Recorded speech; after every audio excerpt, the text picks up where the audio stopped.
आज का motivational video है। परिस्थिति बदलती है और इंसान बदल जाता है। परिस्थिति बदलते ही व्यक्ति का विचारधारा, व्यक्ति का व्यक्तित्व, व्यक्ति की जो सोच थी उसमें परिवर्तन हो जाता है परिस्थिति के अनुकूल। मान लीजिए आप कहीं ऐसी जगह पर जाते हैं जहाँ पर कोई व्यक्ति बहुत समृद्ध स्थिति में है, समृद्ध स्थिति में, या फिर ये कह सकते हैं कि वो आधिकारिक रूप से आपसे किसी बड़ी पोजीशन पर बैठा हुआ है और आप उससे व्यवहार स्थापित करना चाहते हैं। वहाँ पर न आपकी जाति कहीं भी प्रॉब्लम क्रिएट करती है, ना आप स्वयं उससे मिलने में कतराते हैं, ना आपकी विचारधारा में किसी किंतु परंतु का समावेश होता है। अब ना वेद बीच में आते हैं, ना शास्त्र बीच में आते हैं, ना व्यक्ति बीच में आता है, ना जाति बीच में आती है। और रह जाता है तो कौन? इंसान। अब इंसान रह जाता है। अब वो सिर्फ उस व्यक्ति से मिलने जा रहा है जिस व्यक्ति के साथ मिलकर के उसके जीवन की परिस्थितियां बदल सकती है, उसकी विचारधारा बदल सकती है, उसको सम्मान समाज में प्राप्त हो सकता है, उसको समाज में धन प्राप्त हो सकता है, उसको समाज में एक विशिष्ट स्थान प्राप्त हो सकता है। वो सब भूल जाता है। अब कोई जाति बंधन उसके लिए प्रॉब्लम नहीं कर रहा, चाहे वो किसी भी जाति का व्यक्ति हो। यहाँ पर वो जाकर के वो उनसे हाथ मिलाने में कतराएगा नहीं, उनसे ये पूछ कर के उनके साथ में नाश्ता नहीं करेगा कि आप हिंदू हैं या आप मुसलमान हैं या आप किसी अदर जाति के। वहाँ ओबीसी, एससी, एसटी कुछ भी नहीं रहेगा। क्यों नहीं रहेगा? क्योंकि आप अब एक ऐसी स्थिति में जाते हैं, आप आए दिन देख सकते हैं जहाँ कुछ विशेष लोगों की पार्टी हो रही है, वहाँ आप देख लीजिए, वहाँ जातिगत बंधन समाप्त हो जाते हैं, वहाँ कोई ऐसी चीज़ नहीं रहती। तो फिर ये चीज़ कहाँ होती है? वहाँ जहाँ पर कोई समस्या नहीं है, जहाँ पर कोई समस्या, जहाँ पर उनका किसी से व्यक्ति से कोई लेना देना नहीं है, वहाँ जाति उसके बीच में आ जाती है। वहाँ ऐसी चीज़ें बीच में आ जाती। जब किसी को लिए कुछ करने का वक्त आए, व्यक्ति के लिए जाति आ जाती है, कभी उसका ओहदा आ जाता है, कभी उसकी आर्थिक स्थितियाँ आ जाती हैं, कभी उसकी सोशल गैदरिंग आ जाती है, कभी उसका परिवार बीच में आ जाता है। वही लड़की होती है जब वो लड़की एक एजुकेशन लेने के लिए अपने माता पिता से कहती है कि मुझे एजुकेशन लेना है, मुझे आप किसी कॉलेज में दिला दीजिए। माता पिता कहते हैं कि भाई इतना खर्चा हम नहीं उठा सकते, हम तुम्हें नहीं भेज सकते। वही लड़की जब उसको एक विदेश से ऑफ़र आ जाए, कहीं ऐसी जगह से ऑफ़र आ जाए जहाँ से उसको उसका भविष्य में आर्थिक स्थितियाँ अच्छी बनने वाली हों, कोई बड़ी पोजीशन मिलने वाली हो, तो वही माता पिता उसे खुद एयरपोर्ट पर छोड़ने जाते हैं। फिर उनके लिए वो लड़की की जिस लड़की को कल तक वो सिक्योर इन्वायरमेंट में भेजना चाहते थे, अब सिक्योरिटी कहाँ है? सिक्योरिटी अब नहीं है। क्यों नहीं है? क्योंकि ना अब उनकी विचारधारा में ही नहीं है। क्यों? क्योंकि कल तक वो व्यर्थ की बातें सोच रहे थे। कब? जब उनको अपनी तरफ से कुछ करना पड़ रहा था, जब उनको किसी की लायबिलिटी उठानी पड़ रही थी, जब उनके पैसे का डर सताया हुआ था कि मैंने इसको भेजा, मान लीजिए ये सफल नहीं हुआ तो क्या होगा? लड़की के विषय में ज़्यादा ये बात आती है, लड़के के विषय में इतनी बात नहीं आती। लड़के को तो पूरी ज़िंदगी ये समाज पालता है हर तरीके से। वो समाज का पूरा एक लड़का यदि परिवार लेकर के बैठा है और उसकी आर्थिक स्थितियाँ बिगड़ी हैं, पूरा समाज उसके साथ मिल कर के उसकी परिस्थितियों को बदलने की कोशिश करता है।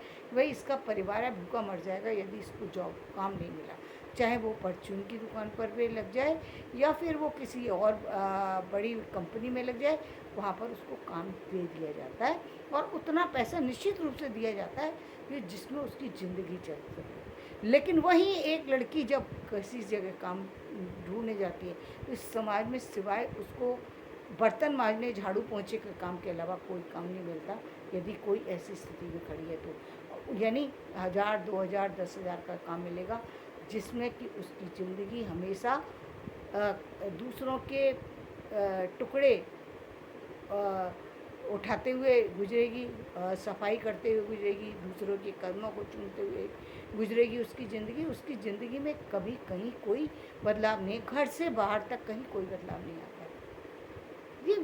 ये एक कड़वाई सच्चाई है, लेकिन ये सच्चाई है समाज की कि वहाँ उसको किसी तरीके का सपोर्ट नहीं मिल रहा। ऑफिस जा रहे हैं, ऑफिस में यदि कोई किसी तरीके की यदि उसने प्रॉब्लम बता दी कि मुझे शारीरिक रूप से प्रॉब्लम है, तो तुरंत उसे ऑफिस से हटा दिया जाएगा। ये जब कि वो कह रही है कि मुझे आर्थिक समस्याएं, सपोर्ट करना चाहिए उस समय जब परिस्थिति कोई किसी की बिगड़ी हुई है, तो ऑफिस स्टाफ सपोर्ट करने की जगह उसको उससे निकाल देता है। उससे पहले तक ना उसकी कहीं भी एजुकेशन कमी दिखाई दे रही थी, ना उसकी कोई और चीज़ दिखाई दे। जैसे ही उसने कमी बताई, उसकी कमियां ही कमियां दिखाई देने लगती हैं इस समाज में। अब उसको दिखाई देने लगता है इसके अंदर ये भी कमी है, ये भी कमी है, ये भी कमी है, ये भी झूठ है, ये भी झूठ है, ये भी है। उससे पहले तक ना कमी नज़र आती, ना उसके पेपर इनकम्प्लीट नज़र आते, ना उसकी एजुकेशन इनकम्प्लीट है, कुछ नहीं आता। तो ये समाज का दोहरा चेहरा जो कि अलग अलग जगह में अलग अलग परिस्थिति में अलग अलग काम करता है। एक एक व्यक्ति एक व्यक्ति जब डॉक्टर के पास जाता है, डॉक्टर चाहे वो मुसलमान हो, चाहे वो हिंदू हो, चाहे वो कोई और जाति का हो, क्या एक डॉक्टर के पास जाते समय, अपने मरीज को ले जाते समय कोई भी कोई भी व्यक्ति क्या उससे उस समय ये पूछते हैं कि ये सर्जन किस जाति के हैं, क्या ये हिंदू हैं तभी मैं करवाऊँगी, यदि ब्राह्मण होंगे तभी मैं इनको अपने पति का या अपने बच्चे का ऑपरेशन करने दूँगी, इससे पहले नहीं करने दूँगी। वहाँ तो जाति नहीं आती बीच में, वहाँ जाति नहीं आती, वहाँ क्या आती, वहाँ परिस्थिति आती है, वहाँ आपके लिए सब चीज़ मिल जाती है। इसका मतलब क्या हुआ? इसका मतलब ये हुआ कि हम परिस्थितियों को अपने आप बुन लेते हैं, अपने चारों तरफ बुनी हुई है, किसके लिए क्या करना है। हमने एक जाल सा बिछा दिया है जिसमें हमने कुछ लोगों को फंसा दिया, कुछ लोग उस जाल से बाहर हैं, तो वो उड़ पा रहे हैं, चल पा रहे हैं, क्योंकि वो जाल से बाहर हैं। कुछ लोगों को उस जाल में जकड़ रखा है। अब तो कोई या तो कोई जाल को काटने वाला आए, या कोई वही है कि जैसे कि कोई शेर फंसा हुआ था, कोई और नहीं कर सकता था, एक चूहा उस जाल को उतर के चला गया। तो कुछ ऐसी स्थिति हो, क्योंकि वो व्यक्ति किस लिए फंस गया, क्योंकि उसकी स्थितियाँ उसने उस समय ध्यान नहीं दिया, इसलिए वो फंसा हुआ है। उसको फंसा दिया गया, उसको उस चीज़ में फंसा दिया गया जहाँ से वो निकल ना पाए। जबकि समस्या इस समाज में समझने की चीज़ है कि भाई जहाँ पर समस्या है किसी भी व्यक्ति को, चाहे वो किसी भी उम्र का व्यक्ति हो, लेकिन यदि समस्या का समाधान होना चाहिए। ये चीज़ें आप पहले भी यदि एक व्यक्ति इस उम्र के पड़ाव पर पहुंच गया, लड़की है लड़का है, कोई मायने नहीं रखता, ये तो उसकी आर्थिक स्थितियाँ सुदृढ़ होना जरूरी है। तो फिर समाज में ये भेदभाव कैसा? भाई एक चाहे लड़की है, लेकिन पैसा तो उसको भी चाहिए ना। यदि परिवार चला रही है तो परिवार चलाने का मतलब क्या होता है, उसके लिए इतनी आर्थिक स्थितियाँ तो सुदृढ़ होना चाहिए जिसमें वो अपना घर लेकर के अपनी ज़िंदगी को चला सके। यदि इतना नहीं कर पाएगी तो क्या होगा? जो आजकल हो रहा है लड़कियों के साथ में, जो जितने भी अत्याचार होते हैं उसमें जितनी बड़ी उम्र में हो रहे हैं, वो तो सारे इसीलिए हो रहे हैं ना, क्योंकि उनको लगता है और वो उनकी मजबूरी का फ़ायदा उठाया जा रहा है, इसलिए हो रहा है। तो ये गलत है ना, क्योंकि पहले तो परिवार उठाता है, परिवार में ही लोग इतने दबाव डाल देते हैं कि भाई अब तुमको घर का सारा काम करना पड़ेगा, अब तुमको ये करना पड़ेगा, तब हम तुमको ये काम करने देंगे। बांध दिया जाता है उसको चारों तरफ से, घर से बाहर तक बंधी हुई है, वो चल नहीं पा रही है।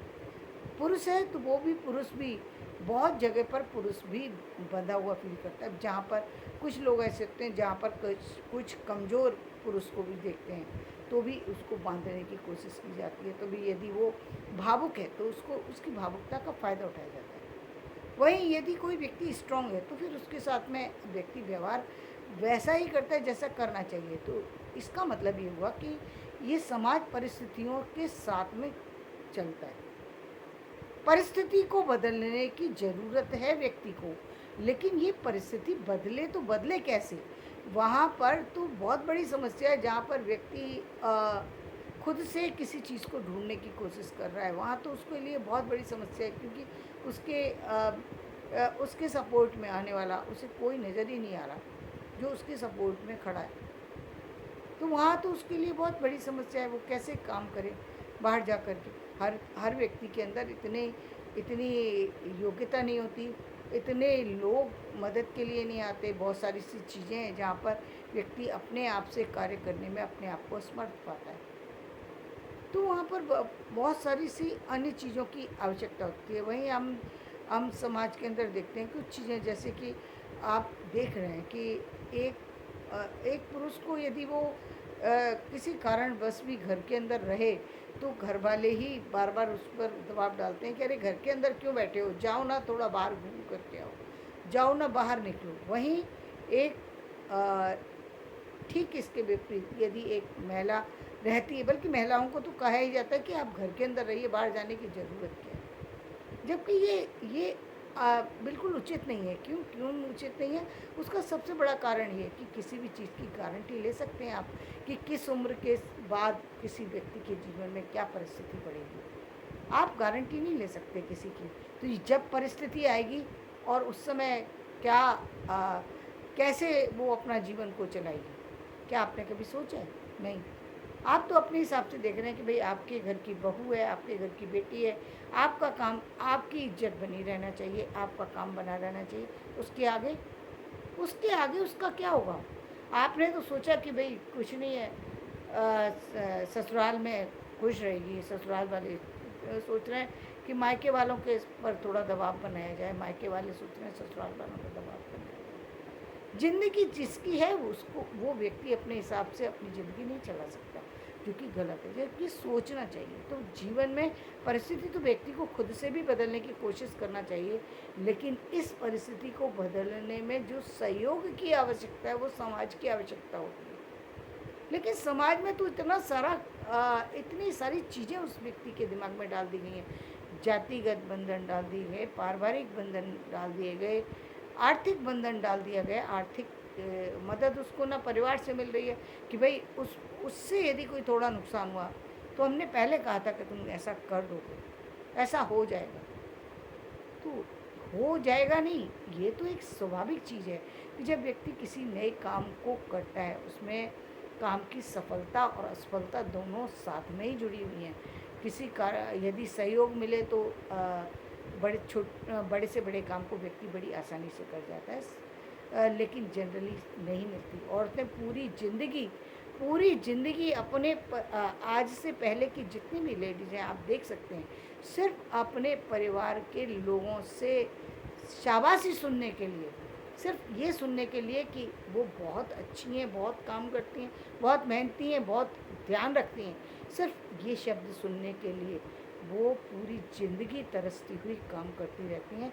लेकिन बदले में उनके साल भर में भी 2 साल में भी यदि एक साड़ी भी ला कर के दी जाती है तो एहसान जताते हुए कि ये हमने तुमको ला कर के दिया, हम तुम्हें जो खिलाते हैं पता है वो तुम खा सकती थी अपने घर रह कर के, वो भी एहसान जताती है। उन्हें मूर्ख बनाया जा रहा है, लेकिन एक तो वो खुद ही इतनी समझदार नहीं है। समझदार तो पहले से ही नहीं थी, इतनी कम उम्र में शादी कर दी जाती है। जो मैच्योर भी हैं वहाँ भी उनको जो जो ट्रेनिंग मिल रही है, या आज भी, कल भी मिलती थी, आज भी, पहली ट्रेनिंग तो परिवार के माता पिता देते हैं कि भाई तुमको कहीं जाना नहीं है, सिर्फ घर में खाना बनाना सीखो, और बस सिर्फ यही तुम्हारे लिए जीवन में आगे चल के तुम्हें करना है। ये निश्चित पहले माता पिता करते हैं, इसके बाद ससुराल वाले कर देते हैं। जाते ही ससुराल में जाते ही उनका स्वागत सिर्फ किचन से ही होता है कि भैया ये तुम्हारी है कह कर के दिया जाता है, लेकिन उससे पूछो कि वो तुम्हारी है, उस किचन से उठा कर के वो 4 रोटी भी क्या बाबा को दे सकती है? नहीं दे सकती। तो वो कैसी तुम्हारी है? तुम्हारी नहीं है, तुम वहाँ पर एक सर्वेंट की तरह हो। लेकिन इस एहसास को मालिकाना हक बनाते हुए पेश किया जाता है। पूरी ज़िंदगी वो करती रहती है, कभी पिता के साथ जुड़ कर के, कभी पति के साथ जुड़ कर के, कभी बच्चे के साथ जुड़ कर के, बच्चों के साथ जुड़ कर के, या फिर इस समाज के साथ जुड़ कर के, या बिल्कुल अकेले रह कर के। पूरी ज़िंदगी उसकी चलती है सिर्फ़ एक शब्द सुनने के लिए कि कोई उसकी तारीफ़ कर दे, लेकिन पूरी ज़िंदगी में उसे तारीफ़ नहीं मिलती। उसे क्या मिलती है? मार पीट, झगड़ा, लड़ाई, गालियाँ, तरह तरह की गालियाँ, ऐसे अपशब्द जो उसको ही नहीं, उसकी पीढ़ियों को दिए जाते हैं। वह एक बेटी के परिवार में यदि कोई कमी है तो उसे बहुत सुनाया जाएगा क्या, और वही कमी यदि बेटे के परिवार में, तो क्या कहा जाता है कि ऐसा तो होता ही है, परिवार में एडजस्ट तो करना ही पड़ता है। वहाँ वो कमी कमी नहीं है, वहाँ वो एडजस्टमेंट करना पड़ेगा। लेकिन ठीक इसके विपरीत वो उसको इस तरीके से तैयार किया जाता है कि उसकी अपनी सोच बंद हो जाती है। जब पढ़ी लिखी लड़कियों की सोच बंद हो जाती है तो अनपढ़ की तो बात, अभी मैं बहुत सारी ऐसी मोटिवेशनल स्पीकर को देख रही हूँ जो बातें करती हैं तो उनकी बातों से झलकता है कि ये किस तरह की बातें करें, किस सदी में रह रही हैं।